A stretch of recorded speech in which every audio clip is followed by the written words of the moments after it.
Scapegoats by Clive Barker. Read by Greg Blackman. It wasn't a real island the tide had carried us onto. It was a lifeless mound of stones. Calling a hunchbacked ship par like this an island is flattery. Islands are oases in the sea, green and abundant. This is a forsaken place. No seals in the water around it, no birds in the air above it. I can think of no use for a place like this except that you could say of it, I saw the heart of nothing and survived. It's not on any of the charts, said Ray, poring over the map of the Inner Hebrides, his nail at the spot where he'd calculated that we should be.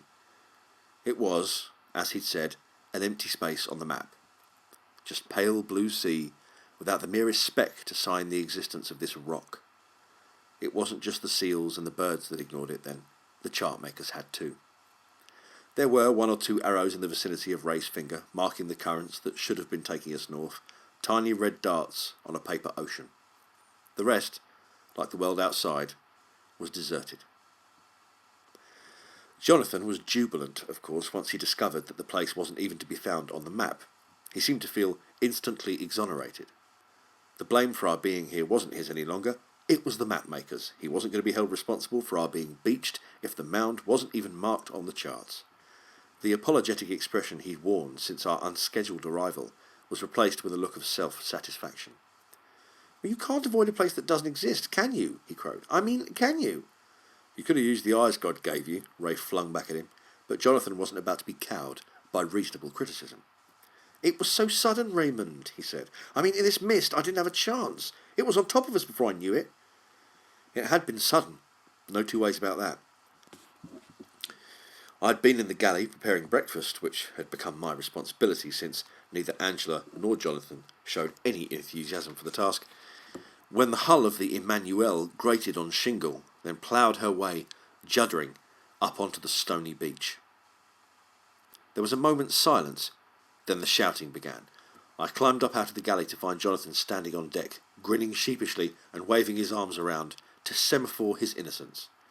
Before you ask, he said, I don't know how it happened. 1 minute we were just coasting along. Oh, Jesus Christ all fucking mighty, Ray was clambering out of the cabin, hauling a pair of jeans on as he did so, and looking much the worse for a night in a bunk with Angela. I'd had the questionable honour of listening to her orgasms all night. She was certainly demanding.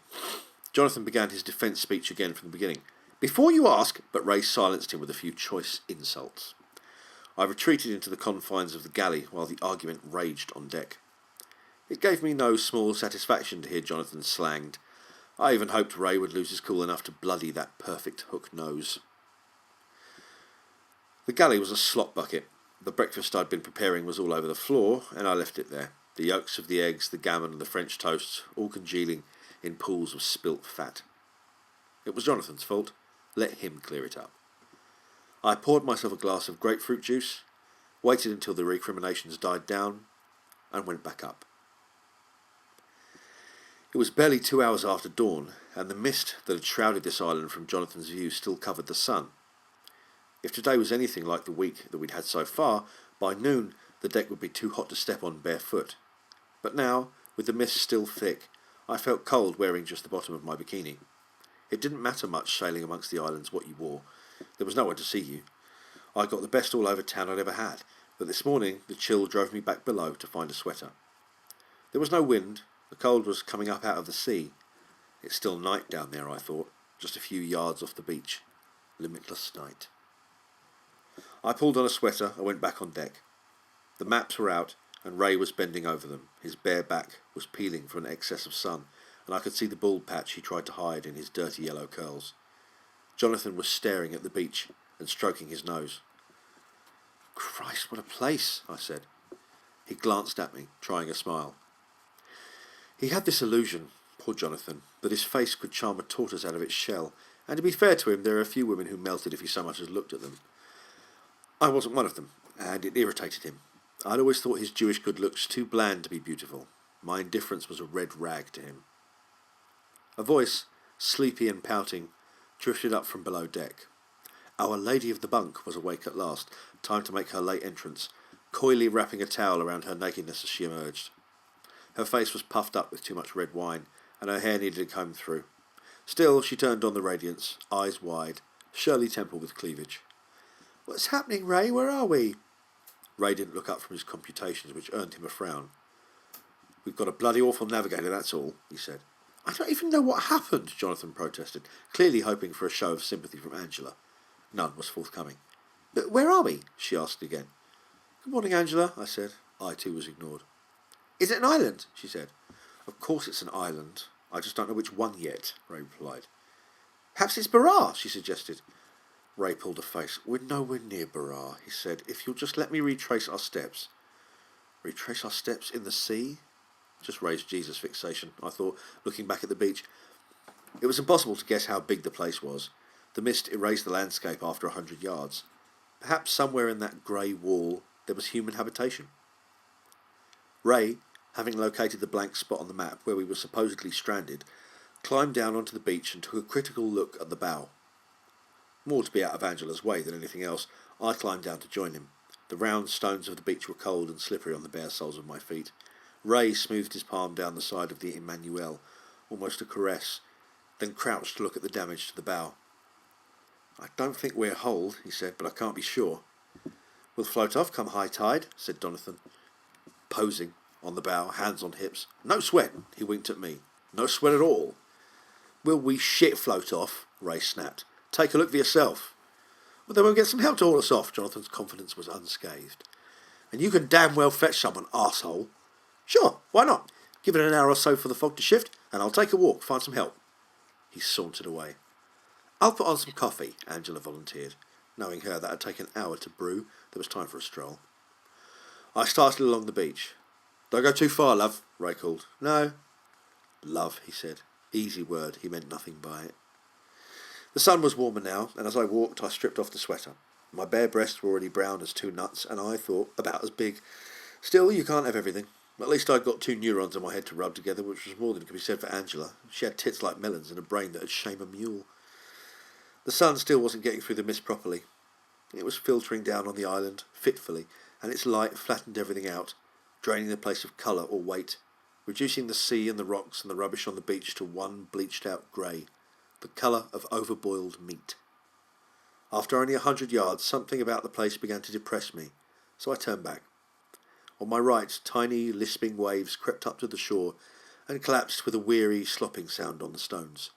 No majestic rollers here, just the rhythmical slop, slop, slop of an exhausted tide. I hated the place already.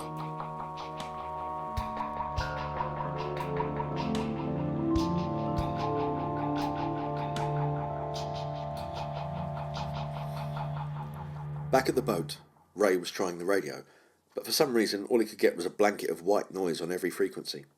He cursed it a while, then gave up. After half an hour, breakfast was served, though we had to make do with sardines, tinned mushrooms, and the remains of the French toast.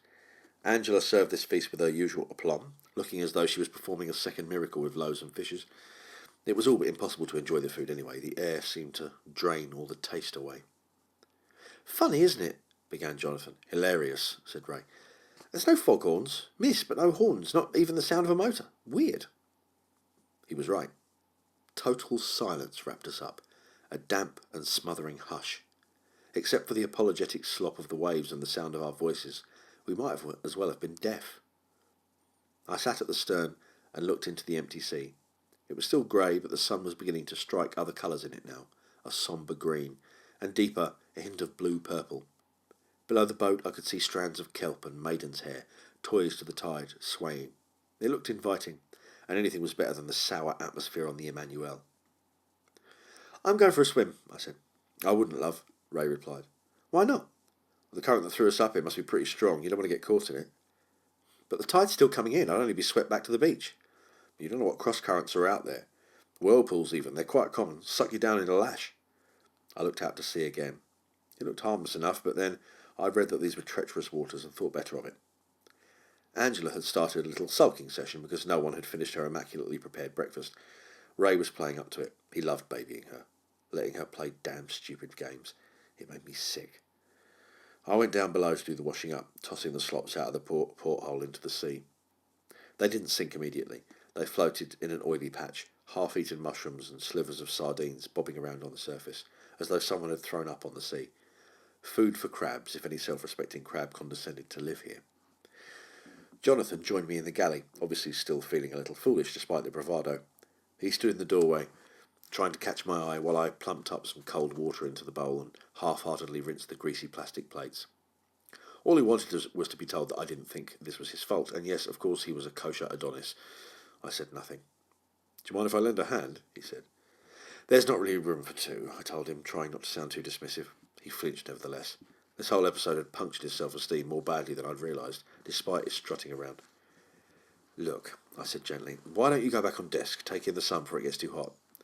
"I feel like a shit," he said. "It was an accident, an utter shit. Like you said, we'll float off with the tide." He'd moved out of the doorway and down into the galley. His proximity made me feel almost claustrophobic. His body was too large for the space, too tanned, too assertive. I said there wasn't any room, Jonathan. He put his hand on the back of my neck, and instead of shrugging it off, I let it stay there, gently massaging the muscles. I wanted to tell him to leave me alone, but the lassitude of the place seemed to have got into my system. His other hand was palming down my belly, moving up to my breast. I was indifferent to these ministrations. If he wanted it, he could have it. Above deck, Angela was gasping in the middle of a giggling fit, almost choking on her hysteria. I could see her in my mind's eye, throwing back her head, shaking her hair loose. Jonathan had unbuttoned his shorts and let them drop. The gift of his foreskin to God had been neatly made. His erection was so hygienic in its enthusiasm it seemed incapable of the least harm. I let his mouth stick to mine, let his tongue explore my gums, insistent as a dentist's finger. He slid my bikini down far enough to get access, fumbled to position himself, then pressed in. Behind him, the stair creaked, and I looked over his shoulder in time to glimpse Ray, bending at the hatch and staring down at Jonathan's buttocks and the tangle of our arms. Did he see, I wondered, that I felt nothing? Did he understand that I did this dispassionately, and could only have felt the twinge of desire if I substituted his head, his back, his cock for Jonathan's? Soundlessly, he withdrew from the stairway. A moment passed in which Jonathan said he loved me. Then I heard Angela's laughter begin again as Ray described what he'd just witnessed. Let the bitch think whatever she pleased. I didn't care. Jonathan was still working at me with deliberate but uninspired strokes, a frown on his face like that of a schoolboy trying to solve some impossible equation. Discharge came without warning, signalled only by a tightening of his hold on my shoulder and a deepening of his frown. His thrust slowed and stopped. His eyes found mine for a flustered moment. I wanted to kiss him, but he'd lost all interest. He withdrew, still hard, wincing. "I'm always sensitive when I've come," he murmured, hauling his shorts up. "Was it good for you?" I nodded. It was laughable. The whole thing was laughable. Stuck in the middle of nowhere with this little boy of 26 and Angela and a man who didn't care if I lived or died. But then perhaps neither did I thought. For no reason. I thought of the slops on the sea bobbing around, waiting for the next wave to catch them. Jonathan had already retreated up the stairs. I boiled up some coffee, standing staring out of the porthole and feeling his cum dry to a corrugated pearliness on the inside of my thigh. Ray and Angela had gone by the time I brewed the coffee, off for a walk on the island, apparently looking for help. Jonathan was sitting in my place at the stern, gazing out at the mist. More to break the silence than anything, I said, "I think it's lifted a bit." "Has it?" I put a mug of black coffee beside him. "Thanks." "Where are the others?" "Exploring." He looked round at me, confusion in his eyes. "I still feel like a shit." I noticed the bottle of gin on the deck beside him. "It's a bit early for drinking, isn't it?" "Want some?" "It's not even 11. Who cares?" He pointed out to the sea. "Follow my finger," he said. I leaned over his shoulder and did as he asked. "No, you're not looking at the right place. Follow my finger. See it?" "Nothing. At the edge of the mist. It appears and disappears. There. Again." I did see something in the water, 20 or 30 yards from the Emmanuel's stern, brown-coloured, wrinkled, turning over. "It's a seal," I said. "I don't think so. The sun's warming up the sea. They're probably coming in to bask in the shallows. It doesn't look like a seal. It rolls in a funny way. Well, maybe a piece of flotsam?" "It could be." He swigged deeply from the bottle. "At least some for tonight." "Yes, Mother." We sat in silence for a few minutes, just the waves on the beach. Slop, slop, slop. Once in a while the seal, or whatever it was, broke surface, rolled, and disappeared again. Another hour, I thought, and the tide would begin to turn, float us off this little afterthought of creation. "Hey!" Angela's voice from a distance. "Hey, you guys!" You guys, she called us. Jonathan stood up, hand up to his face against the glare of sunlit rock. It was much brighter now, and getting hotter all the time. She's waving to us, he said, disinterested. Let her wave. You guys, she screeched, her arms waving. Jonathan cupped his hand around his mouth and bawled a reply. What do you want? Come and see, she replied. She wants us to come and see. I heard. Come on, he said, nothing to lose. I didn't want to move, but he hauled me up by the arm. It wasn't worth arguing. His breath was inflammable.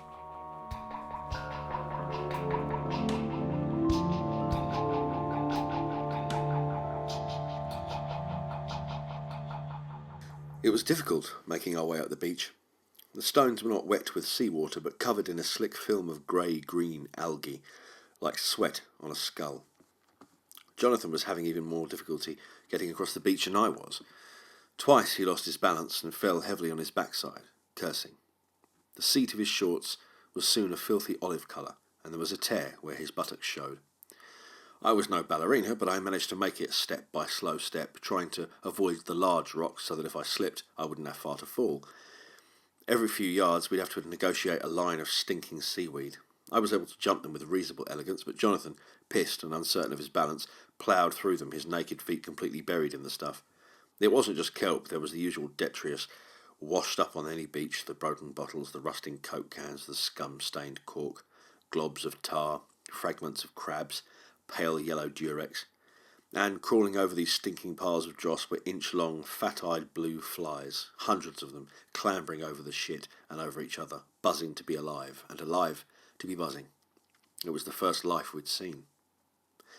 I was doing my best not to fall flat on my face as I stepped across one of these lines of seaweed when a little avalanche of pebbles began off to my left. 3, 4, 5 stones were skipping over each other towards the sea, and setting another dozen stones moving as they jumped. There was no visible cause for the effect. Jonathan didn't even bother to look up. He was having too much trouble staying vertical. The avalanche stopped, run out of energy. Then another, this time between us and the sea, skipping stones, bigger this time than the last, and gaining more height as they leapt. The sequence was longer than before. It knocked stone into stone until a few pebbles actually reached the sea at the end of the dance. Plop. Dead noise. Plop. Plop. Ray appeared from behind one of the big boulders at the height of the beach, beaming like a loon. There's life on Mars, he yelled, and ducked back the way he'd come. A few more perilous moments and we reached him, the sweat sticking our hair to our foreheads like caps. Jonathan looked a little sick. What's the big deal? He demanded. Look what we found, said Ray, and led the way beyond the boulders. The first shock. Once we got to the height of the beach, we were looking down onto the other side of the island. There was more of the same drab beach and then sea. No inhabitants, no boats, no sign of human existence. The whole place couldn't have been more than half a mile across, barely the back of a whale. But there was some life here. That was the second shock. In the sheltering ring of the large, bald boulders which crowned the island was a fenced-in compound. The posts were rotting in the salt air, but a tangle of rusted barbed wire had been wound around, and between them to form a primitive pen. Inside the pen there was a patch of coarse grass, and on this pitiful lawn stood 3 sheep and Angela. She was standing in the penal colony, stroking one of the inmates and cooing in its blank face. Sheep, she said triumphantly. Jonathan was there before me with his snapped remark. So what? Well, it's strange, isn't it? Said Ray. 3 sheep in the middle of a tiny little place like this? They don't look well to me, said Angela. She was right.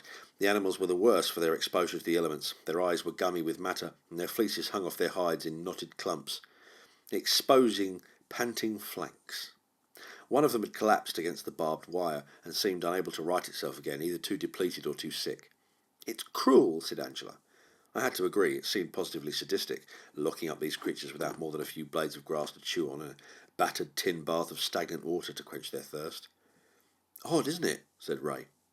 I've cut my foot. Jonathan was squatting on top of one of the flatter boulders, peering at the underside of his right foot. There's glass on the beach, I said, exchanging a vacant stare with one of the sheep. They're so deadpan, said Ray. Nature's straight men. Curiously, they didn't look so unhappy with their condition. Their stares were philosophical. Their eyes said, I'm just a sheep. I don't expect you to like me, care for me, preserve me, except for your stomach's sake. There were no angry bars, no stamping of a frustrated hoof. Just 3 grey sheep, waiting to die. Ray had lost interest in the business. He was wandering back down the beach, kicking a can ahead of him. It rattled and skipped, reminding me of the stones. "We should let them free," said Angela. I ignored her. What was the freedom in a place like this? She persisted. "Don't you think we should?" "No." "They'll die. Someone put him here for a reason." "But they'll die." "They'll die on the beach if we let them out. There's no food for them." "We'll feed them." "French toast and gin," suggested Jonathan, picking a sliver of glass from his soul. "We can't just leave them." "It's not our business," I said. It was all getting boring. 3 sheep, who cared if they lived or... I'd thought that about myself an hour earlier. We had something in common, the sheep and I. My head was aching. "They'll die," whined Angela for the 3rd time. "You're a stupid bitch," Jonathan told her. The remark was made without malice. He said it calmly, as a statement of plain fact. I couldn't help grinning. "What?" She looked as though she'd been bitten. "Stupid bitch," he said again. B-E-T-Ch-E. Angela flushed with anger and embarrassment and turned on him. "You got us stuck here," she said, lip curling. The inevitable accusation, tears in her eyes, stung by his words. "I did it deliberately," he said, spitting on his finger and rubbing saliva into the cut. "I wanted to see if we could leave you here." "You're drunk." "And you're stupid, but I'll be sober in the morning." The old lines still made their mark. Outstripped, Angela stared down the beach after Ray, trying to hold back her tears until she was out of sight. I almost felt some sympathy for her. She was, when it came down to verbal fisticuffs, easy meat. "You're a bastard when you want to be," I told Jonathan. He just looked at me glassy-eyed. "Better be friends and I won't be a bastard to you." "You don't scare me." "I know." Then Mutton was staring at me again. I stared back. "Fucking sheep," he said. "They can't help it. If they had any decency, they'd slit their ugly fucking throats." "I'm going back to the boat." "Ugly fuckers." "Coming?" He took hold of my hand, fast, tight, and held it in his hand like he'd never let go, eyes on me suddenly. "Don't go." "It's too hot up here." "Stay. The stone's nice and warm. Lie down, they won't interrupt us this time." "You knew?" I said. "You mean Ray?" "Of course I knew. I thought we put on quite a little performance." He drew me close, hand over hand up my arm, like he was hauling in a rope. The smell of him brought back the galley, his frown, his muttered profession. "Love you." The quiet retreat. Deja vu. Still, what was there to do on a day like this but go round in the same dreary circle, like the sheep in the pen, round and round, breathe, sex, eat, shit. The gin had gone to his groin. He tried his best, but he hadn't got a hope. It was like trying to thread spaghetti. Exasperated, he rolled off me. "Fuck, fuck, fuck." Senseless word. Once it was repeated, it had lost all its meaning like everything else, signifying nothing. "It doesn't matter," I said. "Fuck off." "It really doesn't." He didn't look at me, just stared down at his cock. If he'd had a knife in his hand at that moment, I think he'd have cut it off and laid it on the warm rock, a shrine to sterility. I left him studying himself and walked back to the Emmanuel. Something odd struck me as I went, something I hadn't noticed before. The blue flies, instead of jumping ahead of me as I approached, just let themselves be trodden on, positively lethargic or suicidal. They sat on the hot stones and popped under my soles, their gaudy little lives going out like so many lights. The mist was disappearing at last, and as the air warmed up, the island unveiled its next disgusting trick. The smell. The fragrance was as wholesome as a roomful of rotting peaches, thick and sickly. It came in through the pores as well as the nostrils, like a syrup, and under the sweetness, something else, rather less pleasant than peaches, fresh or rotten. A smell like an open drain clogged with old meat, like the gutters of a slaughterhouse caked with suet and black blood. It was the seaweed, I assumed, although I'd never smelt anything to match the stench on any other beach. I was halfway back to the Emmanuel, holding my nose as I stepped over the bands of rotting weed, when I heard the noise of a little murder behind me. Jonathan's whoops of satanic glee almost drowned out the pathetic voice of the sheep as it was killed, but I knew instinctively what the drunken bastard had done. I turned back, my heel pivoting on the slime. It was almost certainly too late to save one of the beasts, but maybe I could prevent him massacring the other 2. I couldn't see the pen, it was hidden behind the boulders, but I could hear Jonathan's triumphant yells and the thud of his strokes. I knew what I'd see before it came into sight. The grey-green lawn had turned red. Jonathan was in the pen with the sheep. The 2 survivors were charging back and forth in a rhythmical trot of panic, baaing in terror, while Jonathan stood over the third sheep, erect now. The victim had partially collapsed, its stick-like front legs buckled beneath it, its back legs rigid with approaching death. Its bulk shuddered with nervous spasms, and its eyes showed more white than brown. The top of its skull had been almost entirely dashed to pieces, and the grey hash of its brain exposed, punctured by shards of its own bone, and pulped by the large round stone that Jonathan was still wielding. Even as I watched, he brought the weapon down once more into the sheep's brain pan. Globs of tissue flew off in every direction, speckling me with hot matter and blood. Jonathan looked like some nightmare lunatic, which for that moment I suppose he was. His naked body, so recently white, was stained as a butcher's apron after a hard day hammering at the abattoir. His face was more sheep's gore than Jonathan. The animal itself was dead. Its pathetic complaints had ceased completely. It keeled over, rather comically like a cartoon character, one of its ears snagging the wire. Jonathan watched it fall, his face a grin under the blood. Oh, that grin, it served so many purposes. Wasn't that the same smile he charmed women with, the same grin that spoke lechery and love? Now, at last, it was put to its true purpose, the gawping smile of the satisfied savage, standing over his prey with a stone in one hand and his manhood in the other. Then, slowly, the smile decayed as his senses returned. "Jesus," he said, and from his abdomen a wave of revulsion climbed up his body. I could see it quite clearly, the way his gut rolled as a throb of nausea threw his head forward, pitching half-digested gin and toast over the grass. I didn't move. I didn't want to comfort him, calm him, console him. It was simply beyond my help. I turned away. "Frankie," he said through a throat of bile. I couldn't bring myself to look at him. There was nothing to be done for the sheep. It was dead and gone. All I wanted to do was run away from that little ring of stones and put the sight out of my mind. "Frankie!" I began to walk as fast as I was able over such tricky terrain, back towards the beach and the relative sanity of the Emmanuel. The smell was stronger now, coming up out of the ground towards my face in filthy waves. Horrible island. Vile, stinking, insane island. All I thought was hate as I stumbled across the weed and the filth. The Emmanuel wasn't far off. Then, a little pattering of pebbles like before.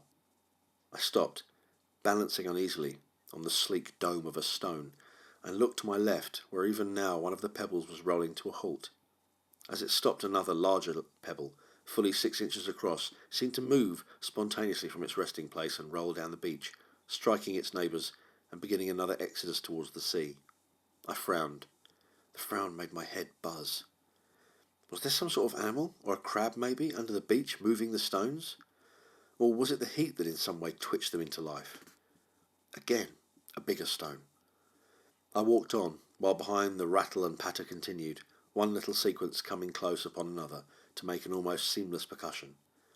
I began, without real focus or explanation, to be afraid.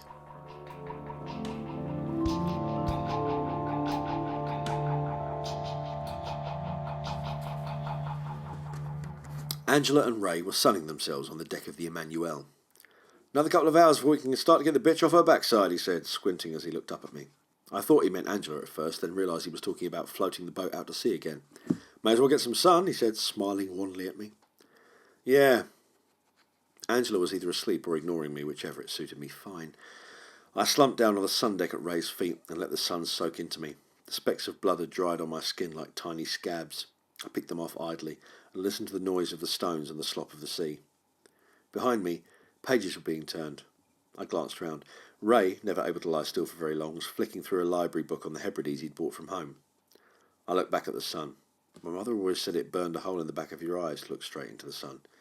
But it was hot and alive up there. I wanted to look into its face. There was a chill in me. I don't know where it had come from, a chill in my gut and in between my legs that wouldn't go away. Maybe I would have to burn it away by looking at the sun. Some way along the beach I glimpsed Jonathan tiptoeing down towards the sea. From that distance, the mixture of blood and white skin made him look like some piebald freak.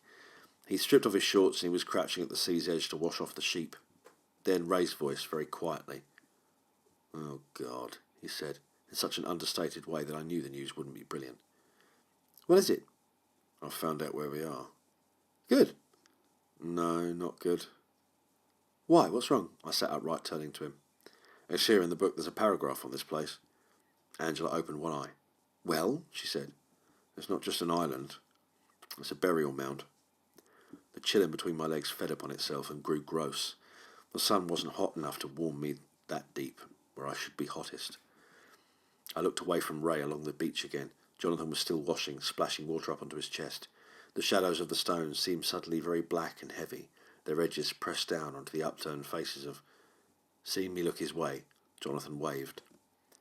Can it be that there are corpses under those stones? Buried face up to the sun, like holidaymakers laid out on a Blackpool beach?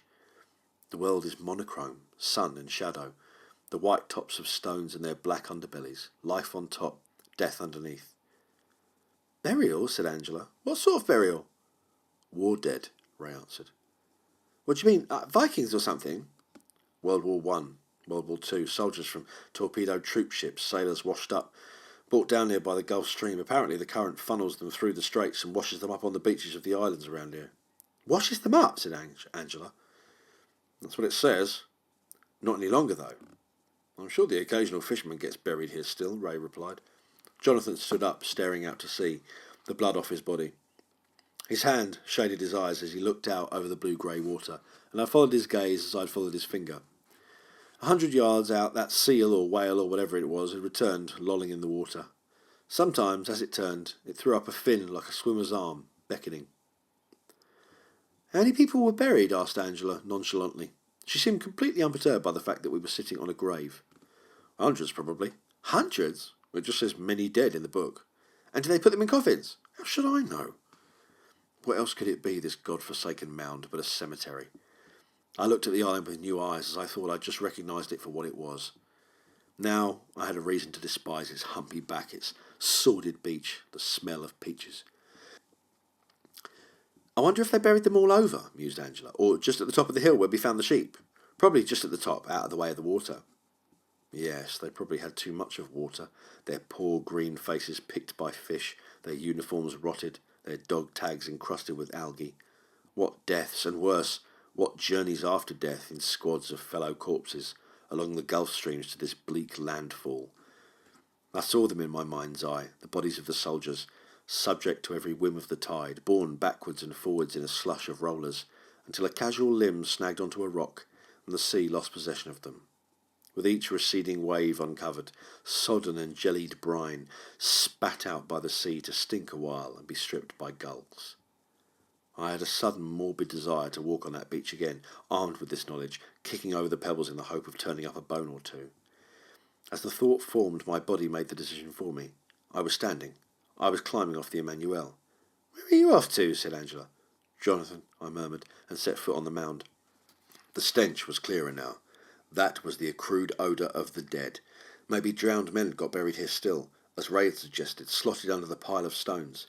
The unwary yachtsman, the careless swimmer, their faces wiped off with water.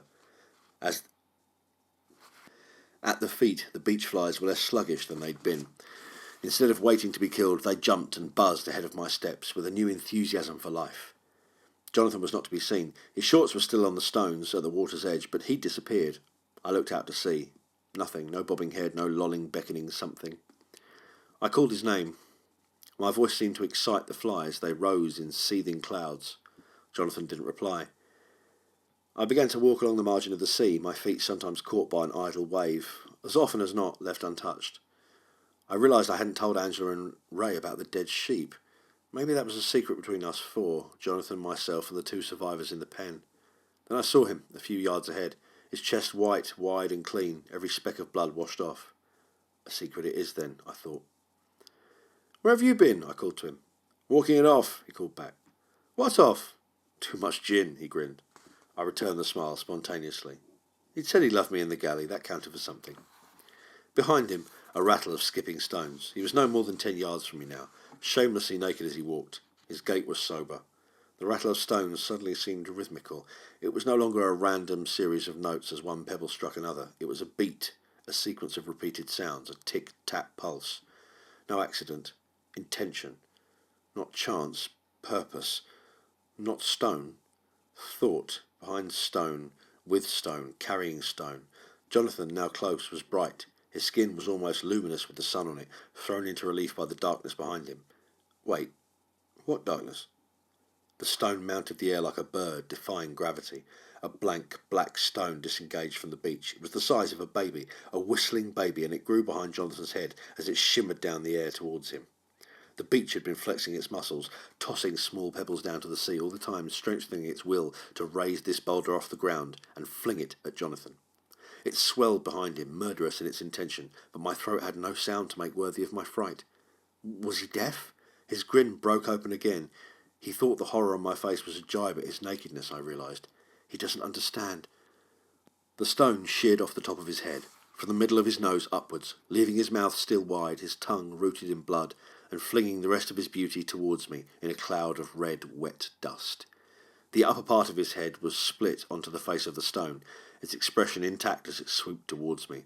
I half fell and it screamed past me, veering off towards the sea. Once over the water, the assassin seemed to lose its will somehow and faltered in the air before plunging into the waves. At my feet, blood. A trail that led to where Jonathan's body lay, the open edge of his head towards me, its machinery plain for the sky to see. I was still not screaming, though for sanity's sake I had to unleash the terror suffocating me. Somebody must hear me, hold me, take me away and explain to me before the skipping pebbles found their rhythm again. Or worse, before the mines below the beach, unsatisfied with murder by proxy, rolled away their gravestones and rose to kiss me themselves. But the scream would not come. All I could hear was the patter of stones to my right and left. They intend to kill us all for invading their sacred ground. Stoned to death, like heretics. Then a voice. For Christ's sake! A man's voice, but not Ray's. He seemed to have appeared from out of thin air, a short, broad man standing at the sea's edge. In one end a bucket, and under his arm a bundle of coarsely cut hay. Food for the sheep, I thought, through a jumble of half-formed words. Food for sheep. He stared at me, then down at Jonathan's body, his old eyes wild. What's gone on? He said. The Gallic accent was thick. In the name of Christ, what's gone on? I shook my head. It seemed loose on my neck, almost as though I might shake it off. Maybe I pointed to the sheep pen, maybe not. Whatever the reason, he seemed to know what I was thinking and began to climb the beach towards the crown of the island, dropping bucket and bundle as he went. Half blind with confusion, I followed, but not before I could reach the boulders. He was out of their shadow again, his face suddenly shining with panic. Who did that? Jonathan, I replied. I cast a hand towards the corpse, not daring to look back at him. The man cursed in Gallic and stumbled out of the shelter of the bodies. What have you done? He yelled at me. My Christ, what have you done killing their gifts? Sheep, I said. In my head, the incident of Jonathan's decapitation was playing over and over again, a loop of slaughter. They demand it, don't you see, or they rise? Who rise? I said, knowing, seeing the stones shift. All of them! Put away without grief or mourning, but they'd got the sea in them in their heads. I knew what he was talking about. It was quite plain to see suddenly. The dead were here, as we knew, under the stones, but they had the rhythm of the sea in them, and they wouldn't lie down. So to placate them, these sheep were tethered in pen to be offered up to their wills. Did the dead eat mutton? No, it wasn't food they wanted. It was the gesture of recognition, as simple as that. Drowned, he was saying. All drowned. Then the familiar patter began again, the drumming of stones, which grew without warning into an ear-splitting thunder, as though the entire beach was shifting. And under the cacophony, 3 other sounds, splashing, screaming, and wholesale destruction. I turned again to see a wave of stones rising into the air on the other side of the island. Again the terrible screams, wrung from a body that was being buffeted and broken. They were after the Emmanuel, after Ray. I started to run in the direction of the boat, the beach rippling beneath my feet. Behind me I could hear the boots of the sheep herder on the stones. As we ran, the noise of the assault became louder. Stones danced in the air like fat birds, blocking the sun before plunging down to strike at some unseen target. Maybe the boat, maybe flesh itself. Angela's tormented screams had ceased. I rounded the beachhead a few steps ahead of the sheep feeder, and the Emmanuel came into sight. It and its human contents were beyond all hope of salvation. The vessel was being bombarded by endless ranks of stones, all sizes and shapes. Its hull was smashed, its windows, mast and deck shattered. Angela lay sprawled on the remains of the sun deck, quite obviously dead. The fury of the hail hadn't stopped, however. The stones beat a tattoo on the remaining structure of the hull and thrashed at the lifeless bulk of Angela's body, making it bob up and down as though a current were being passed through it. Ray was nowhere to be seen. I screamed then, and for a moment it seemed there was a lull in the thunder, a brief respite in the attack. Then it began again. wave after wave of pebbles and rocks rising off the beach and flinging themselves at their senseless targets. They would not be content, it seemed, until the Emmanuel was reduced to flotsam and jetsam, and Angela's body was in small enough pieces to accommodate a shrimp's palate. The sheep feeder took hold of my arm in a grip so fierce it stopped the blood flowing to my hand. "Come on," he said. I heard his voice but did nothing. I was waiting for Ray's face to appear or to hear his voice calling my name, but there was nothing, just the barrage of the stones. He was dead in the ruins of the boat somewhere, smashed to smithereens. The sheep feeder was dragging me now, and I was following him back over the beach.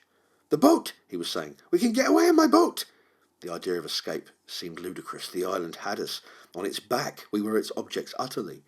But I followed, slipping and sliding over the sweaty rocks, ploughing through the tangle of seaweed back the way we'd come.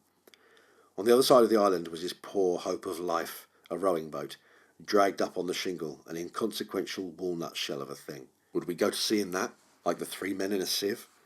He dragged me, unresisting, towards our deliverance. With every step I became more certain that the beach would suddenly rise up and stone us to death, maybe make a wall of itself, a tower even, when we were within a single step of safety. It could play any game it liked, any game at all, but then maybe the dead didn't like games. Games were about gambles, and the dead had already lost. Maybe the dead act only with the arid certainty of mathematicians. He half threw me into the boat and began to push it out into the thick tide. No walls of stones rose to prevent our escape, no towers appeared, no slaughtering hail. Even the attack on the Emmanuel had ceased. Had they sated themselves on 3 victims?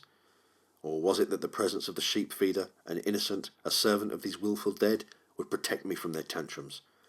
The rowing boat was off the shingle. We bobbed a little on the back of a few limp waves until we were deep enough for the oars, and then we were pulling away from the shore, and my saviour was sitting opposite me, rowing for all he was worth, a dew of fresh sweat on his forehead, multiplying with every pull.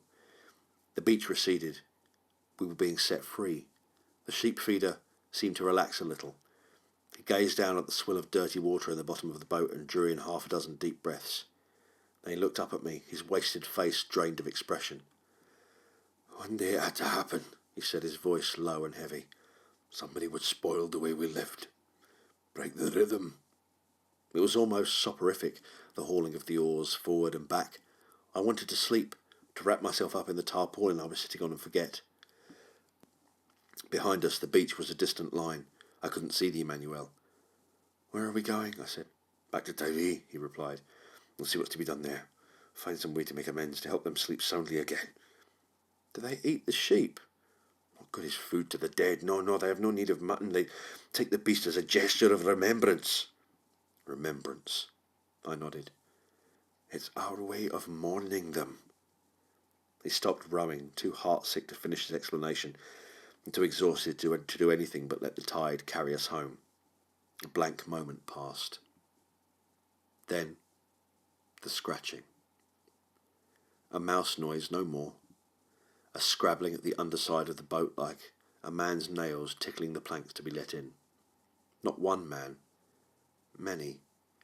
The sound of their entreaties multiplied, the soft dragging of rotting cuticles across the wood. In the boat we didn't move, we didn't speak, we didn't believe. Even as we heard the worst, we didn't believe the worst. A splash off to starboard. I turned, and he was coming towards me, rigid in the water, borne up by unseen puppeteers like a figurehead. It was Ray, his body covered in killing bruises and cuts, stoned to death, then brought like a gleeful mascot, like proof of power to spook us.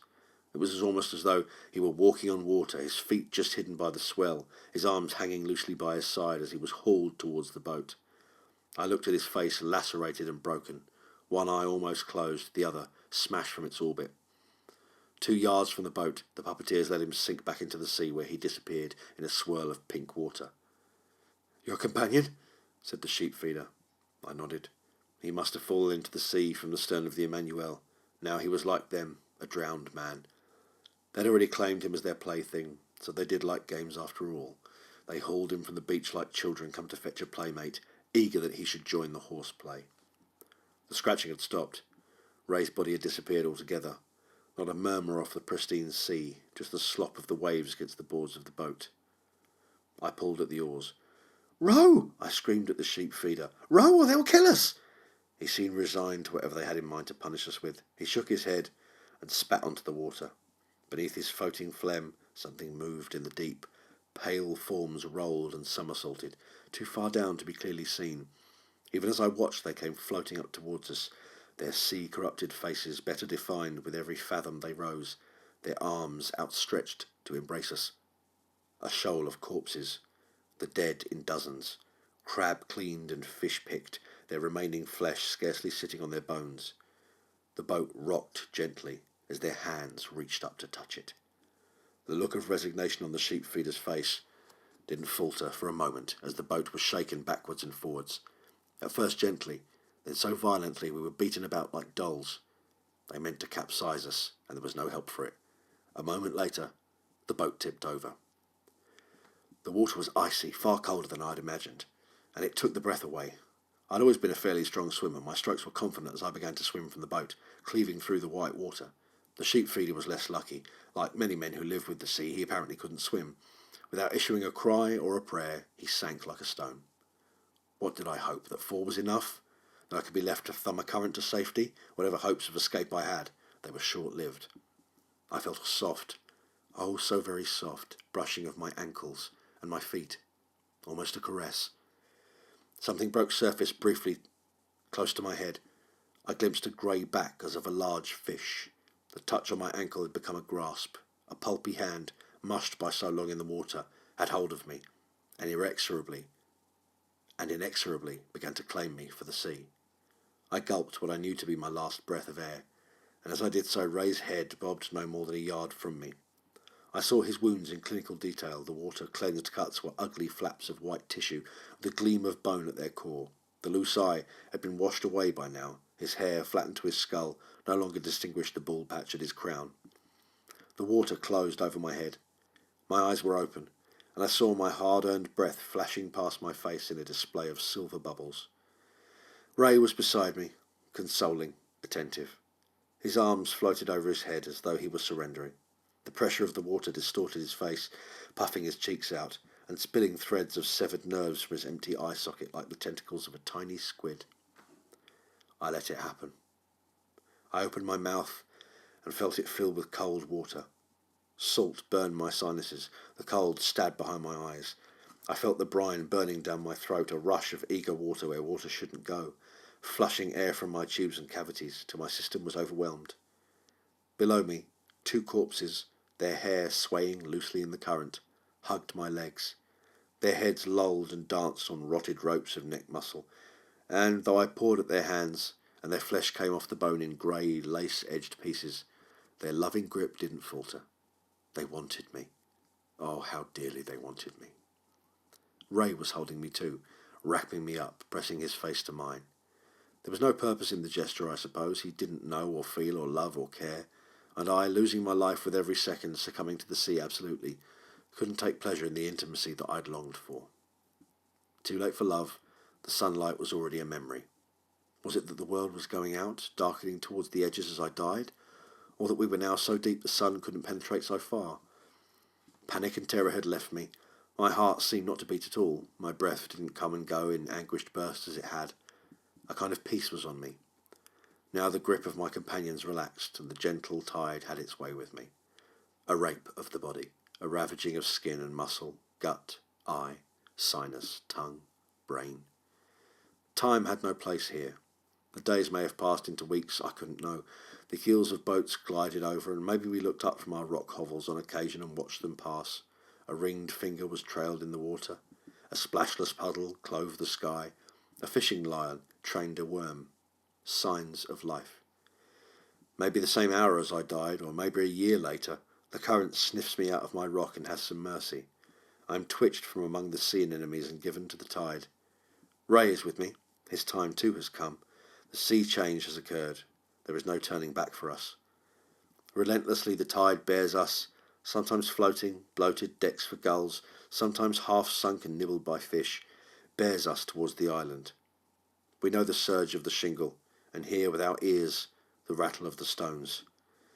The sea has long since washed the plate clean of its leavings. Angela, the Emmanuel, and Jonathan are gone. Only we drowned belong here. Face up, under the stones, soothed by the rhythm of tiny waves and the absurd incomprehension of sleep.